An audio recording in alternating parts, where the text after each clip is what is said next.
Donald Trump executed what he is best at, crying on Twitter about non-issues. And of course, it has to do with the media and its treatment of the most powerful man literally in the world. So Donald Trump goes on this rant saying, quote, "In the old days, if you were president and you had a good economy, you were basically immune from criticism. Remember, it's the economy, stupid.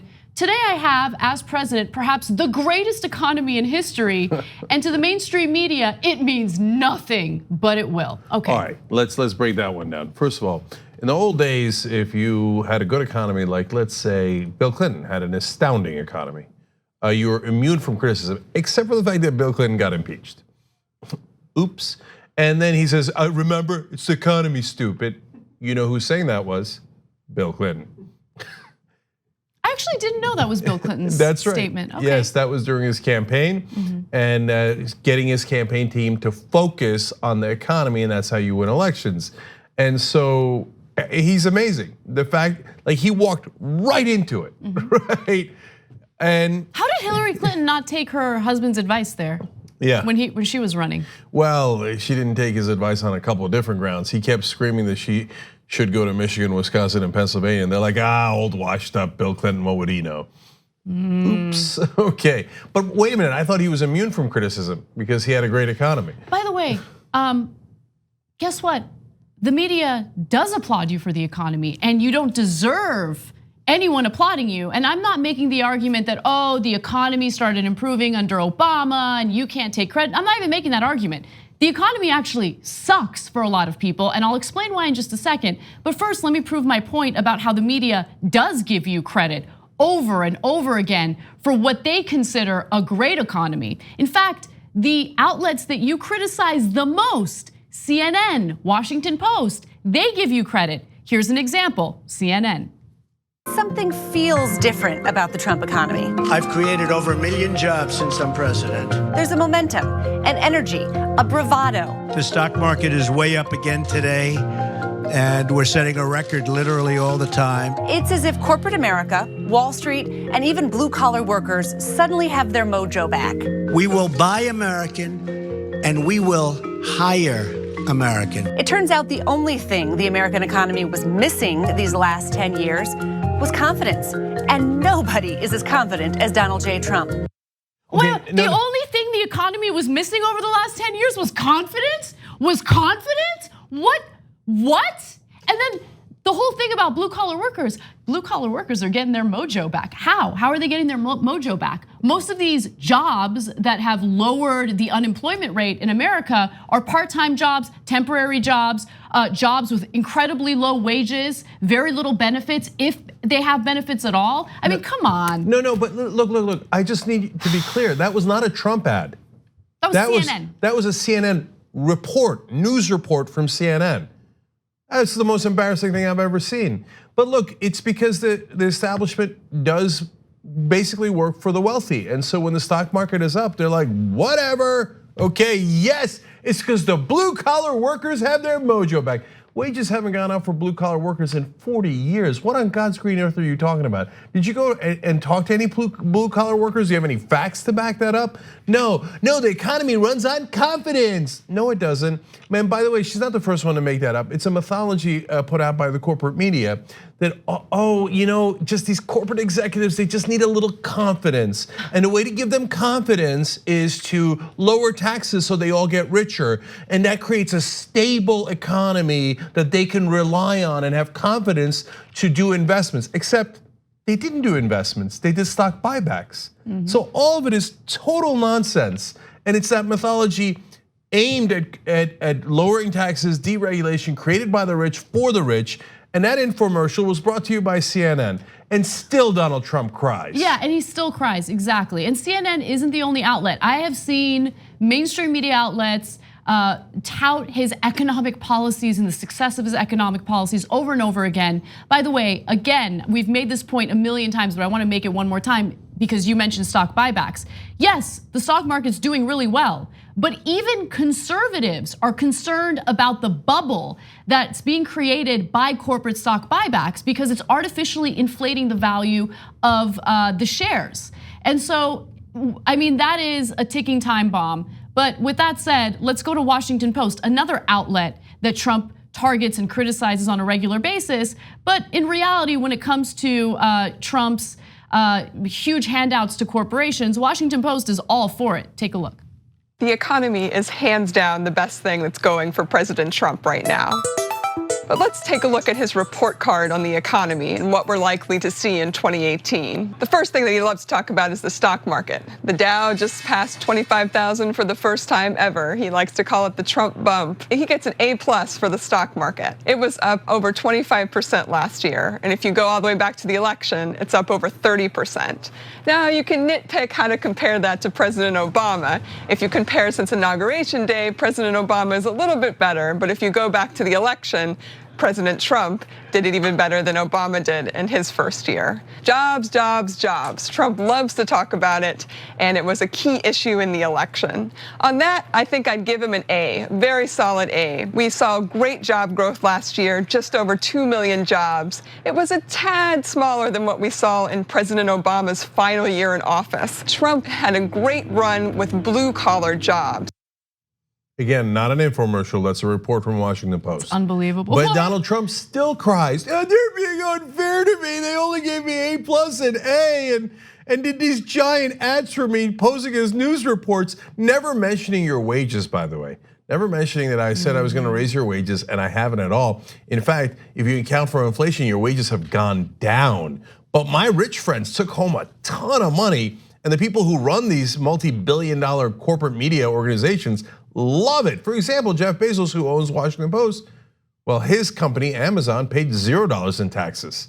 Well, he loves the loopholes that Trump has. He didn't, to be fair, Democrats and Republicans do it. Obama did it, Bush did it, they all do it because they're all owned by the donors. And so, but Trump has continued it, and he said they were gonna do, we're gonna lower taxes, we're gonna take away the loopholes. They didn't take away any loopholes. Amazon is making more money than any company in the history of the world, and paid $0 in taxes. Yeah, and when you really think about it in your context as a middle class or working class American, you paid more in taxes, in federal taxes, than Amazon did. That is absurd.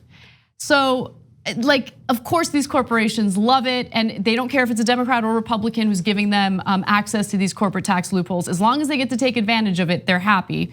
Now, Trump's rant continues, and I want to go to graphic 3.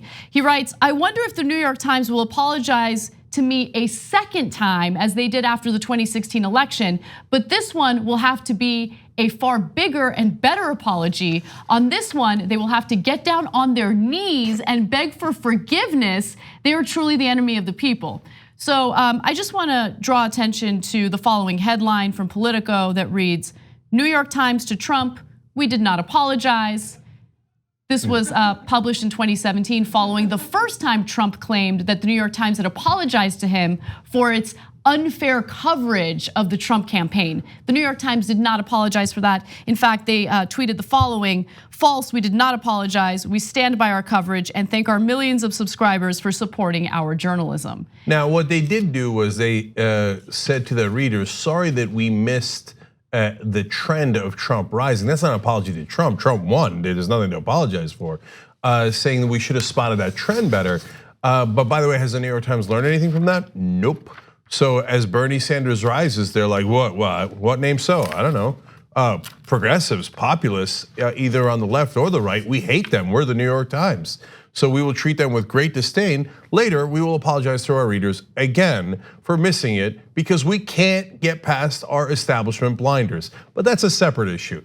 He's obviously lying that they apologized to Donald Trump himself. Now, but to me, the much more important line in that is, now I'm gonna read this line to you, but think about who else might have said a line like this. My top candidate is Joffrey Baratheon, okay? So from that same tweet, on this one, they will have to get down on their knees and beg for forgiveness. They are truly enemy of the people. That does sound like Joffrey Baratheon. I mean, it's exactly what Joffrey Baratheon would say. So this is the president of the United States of America demanding that the media get down on their knees and beg his forgiveness because otherwise they are the enemy of the people. Does that sound like an American president? It sounds like a dictator. It sounds like a king out of Game of Thrones, a very bad one at that.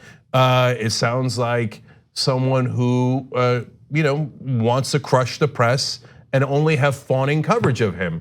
That's just not our system of government. That's why I'm telling you guys, look, there's this, like, these tweets are fun because they're unbelievable, they're shocking, they're outrageous, right?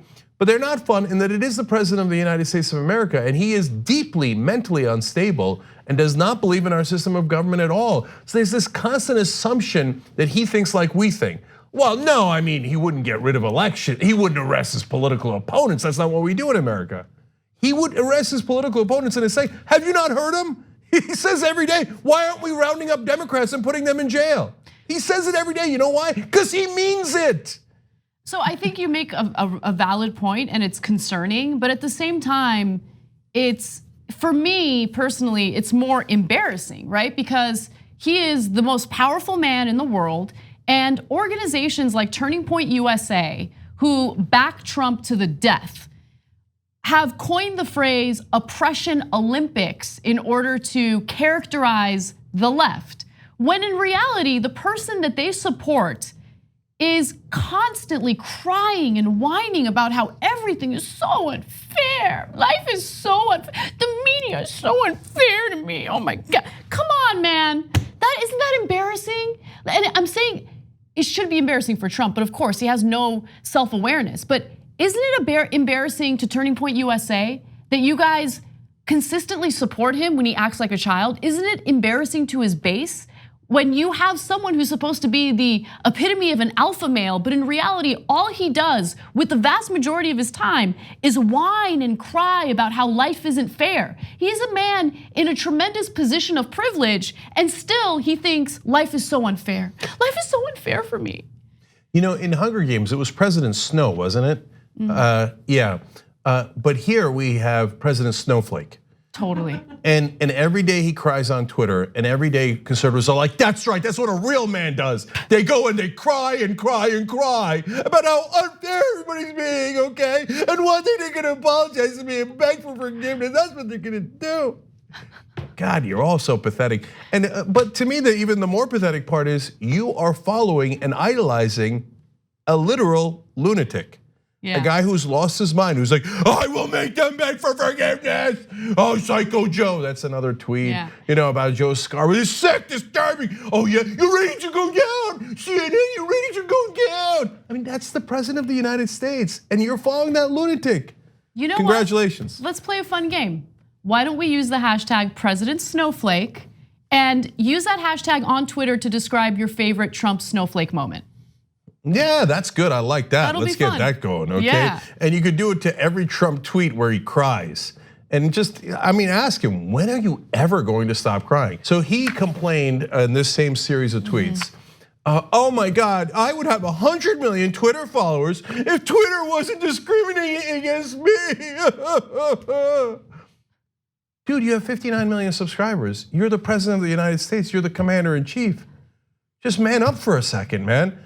Like, what, you're crying that you have 59 million Twitter followers. Okay, and he says, oh, every once in a while they take away my Twitter for some of my Twitter followers. Yeah, because they're bots. They do that to everybody. They systematically clean. And they're like, no, it's always discrimination against conservatives. Dude, if everybody's discriminating against you, how'd you become president? Like, it doesn't occur to him that he's actually the most powerful man on earth. Yeah. Because he's too busy crying, right? And so, no, look, we've elected also basically another Alex Jones as president. He believes every conspiracy theory. Oh yeah, Twitter's definitely cheating against the president. Yeah, because that won't get noticed at all, okay? And so if there's one person that has no power that they're picking on, it's the president of the United States. Yeah, that's likely. Yeah, that's very likely. Because that's what people in power do. They go, let me pick a fight with someone more powerful so I can get in a lot of trouble. No, usually they pick on the powerless, right? So anyway, in this case, there's no conspiracy. It's never been, there's no proof of it whatsoever. But he'll believe any, oh, Obama wasn't born here. No way, okay? And I don't believe that he even got the good grades at Columbia or at Harvard, okay? And Twitter is taking away my bot followers, okay? And hashtag President Snowflake. So lame. Anyway, all right. No, seriously, if you idolize Donald Trump, You are such a sad loser. It's embarrassing. It's such a embarrassing. loser, man. Like to have this guy crying all over Twitter and to be like, that's my hero. He's so strong. The way he just goes out there and says weirdo things and then says he's the victim. I love victims. I can't believe the liberals have a victim ideology. It's amazing. It really is. The TYT Plus app is now available on iOS and Android. Download to get more TYT content at tyt.com/app.